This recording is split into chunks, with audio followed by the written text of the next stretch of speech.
watching Morning at NTV.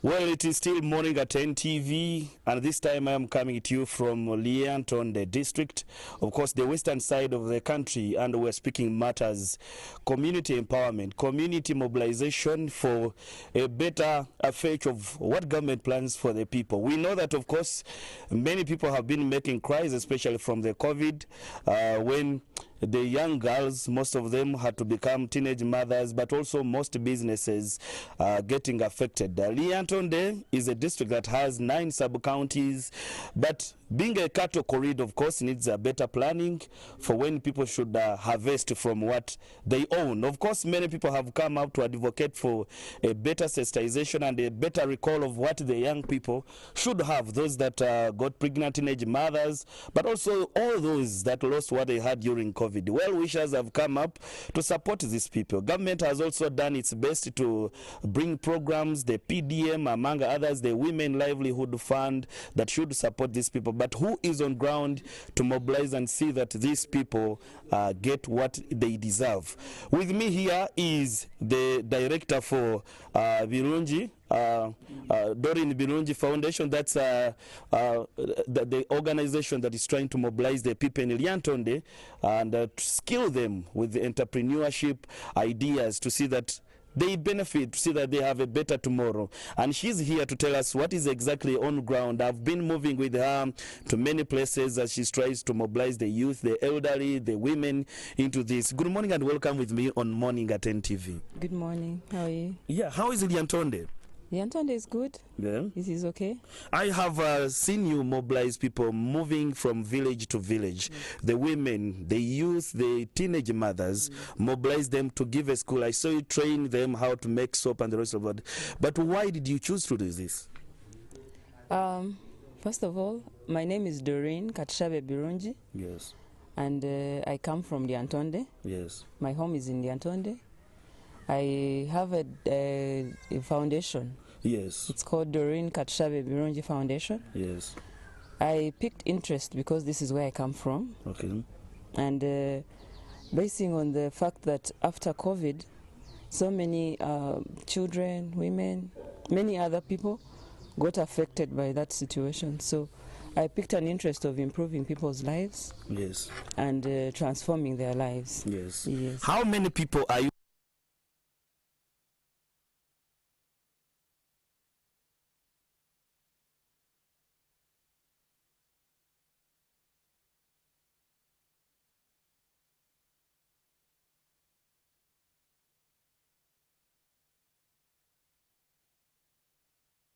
Being skilled. Okay. And how? What is the? You say 1,000. What are the skills you're offering to these people? We're offering people skills of making bar soap, liquid soap, sanitary towels, jelly, and shampoo. Hair shampoo for the ladies. Yes. Yes. And we know very well that people in this place are majorly into cattle keeping and the rest of other things. Is there something you're trying to do in that direction to see that they have a better fetch of money from what they are doing? Oh yes. I'm looking at those skills because, you know, being farm cattle keepers, the other activities that they can do other than cattle keeping that would help them fetch some income to transform lives. There are people that are left out and they are only looking at having income gotten from say dairy products like selling milk. We are looking at how they can earn a living differently other than that. Yes, that is why we are skilling people at all levels, at all categories. I have been walking on the streets. When I come to a new place, I first make my own survey. The young girls on the streets that are selling at a time when they're supposed to be at school, and some of them, even late in the night, I was around seeing them loitering around at the rest. Is that an issue that the local people have understood and it needs to be addressed, you think? We, as an organization, we are trying to lobby through different bodies and organizations and the government itself. We are seeking for sensitization sessions of how we can help these young children go back to school, because the schools are there, but there are few things that are missing that they need to be guided or supported with. And these are the things that we are trying to bring on board as an organization to help people be sensitized to see how their children can go back to school. This is through different talks and engagements. Yes. Government has also done its best. Government has brought on board the parish development model. It has the Women Livelihood Fund, among others, that are supposed to target these people. You talked about the elderly, the youth, and the rest of it. Are people getting these services in this area? Well, I've been seeing leaders in my district in Lyantonde moving around, sensitizing people, holding meetings in different villages. I think the process is going on. I think they're doing their work as leaders, and yeah, it will come down to the right people that are supposed to be getting these services. You are having this mobilization campaign alone. Are your efforts worth, or you think some other people should join you to also rally for the same support, run for the same cause? No, this is a big, I think it's a big project. We cannot do it, I cannot do it single-handedly. I only have to, I request other people that are willing to join me, to come in and join me, and we have this work done. It's a big project and a big community. And communities, people understand things differently. Not everyone will understand me. I would request that if other people are there, they can come and join me, and we move this. We are looking at transforming lives. And transforming lives is a process. It's a process. It needs to be understood clearly from the beginning. You know, not everyone that comes to the communities to sensitize people or to bring new services to them is easily understood or welcomed. So that's why I'm requesting that people who are willing and are more knowledgeable in or have services they can offer to these people should join in.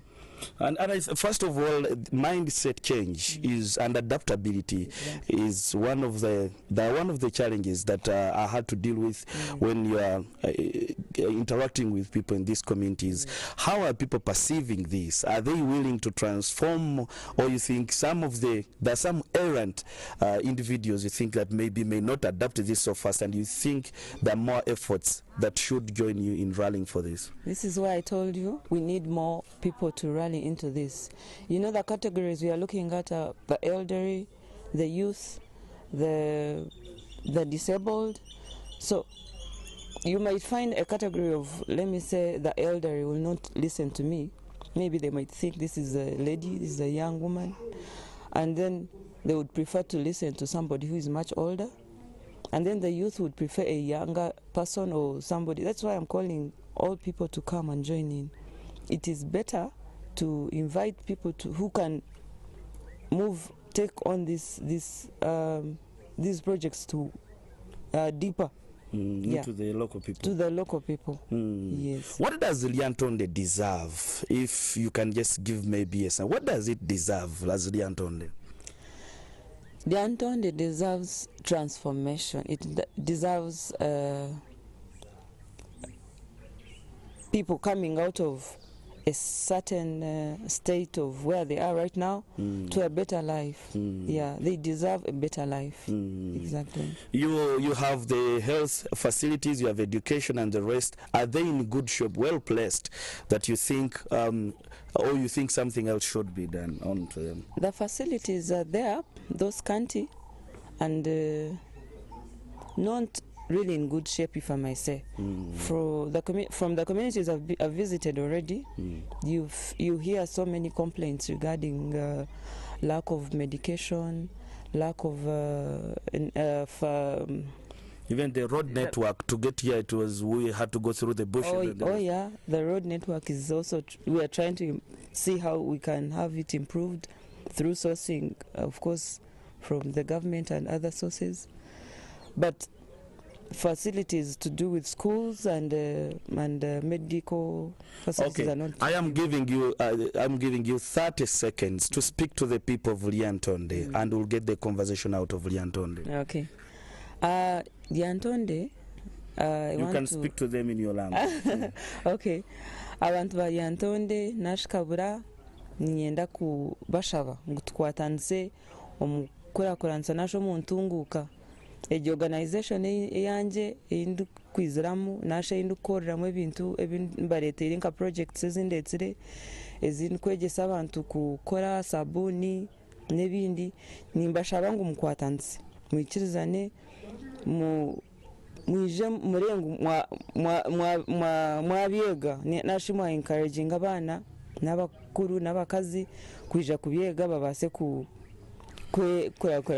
okay. For time reasons, we'll get the conversation out of here. Okay. But thank you so much for hosting us in Liantonde, but also speaking to us on Morning at NTV. I am blessed. Thank you for coming. Well, Chris and Priscilla, Liantonde is one of the places. Actually, when we were here, late in the night, you see young people loitering on the streets, and you have teenage mothers. So the conversation, the voice for advocacy is that the people responsible should really come to fight the cause. But like I earlier said, community mobilization being very important and a tool towards transformation for the country, someone should think around that in that direction. But for time reasons, I want to leave the conversation here and get back to the studios.